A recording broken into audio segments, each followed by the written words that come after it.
definition, an ego is a person's sense of self-esteem or self-importance. To have an ego is essential to our very makeup.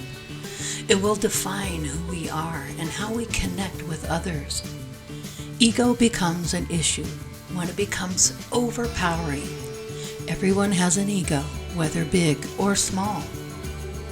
Your ego is your conscious mind, the part of your identity that you consider yourself. If you say someone has a big ego, then you are saying he is too full of himself. Poor ego.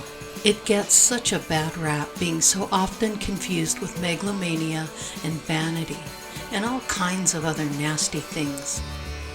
But strictly speaking, it is only a psychological term popularized by Freud, meaning the conscious as opposed to the unconscious mind, or the awareness of one's own identity and existence.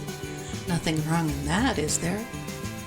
Use of ego crept into psychology, mostly through the work of Sigmund Freud. In Freud's theory, the ego is the part of the personality that arbitrates between the animalistic desires of the id and the moral and social standards of the superego. But interestingly, the word ego does not appear anywhere in Freud's extensive writings. He never used it.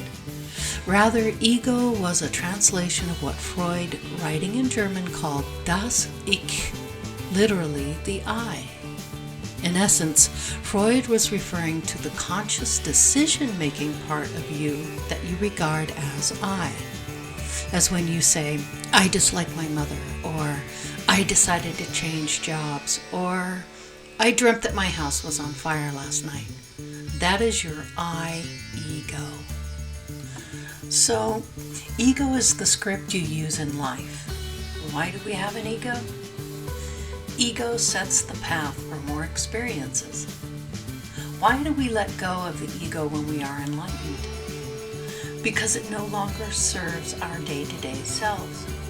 We detach from its hold on us, liken it to a pair of shoes we no longer wear. Its service is no longer required. Ego is not your only form of growth. It is your unique ability to learn new things.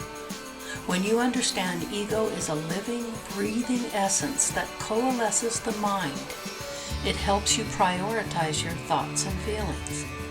It is a collaboration with your higher self. Now, what is the ego death? It's the understanding that you do not operate from a state of oneness, but from a state of wholeness. So in other words, you drop the idea of expectations. How do we control our ego? We simply do not allow it to take charge. Rather, we recognize its purpose to motivate us in a direction. Ego grounds our experience to life. Ego can sometimes be a dictator. It will deceive you and give you false narratives. It will engross you into react instead of calculating your next move. Some cannot see past their own ego long enough to remain neutral, hence why arguments escalate. Your mental mind limits your thinking for a reason, so you can develop your own thoughts and ideas. Join us live on Andromeda 7, your celestial gateway, for this topic and more. Thanks for watching.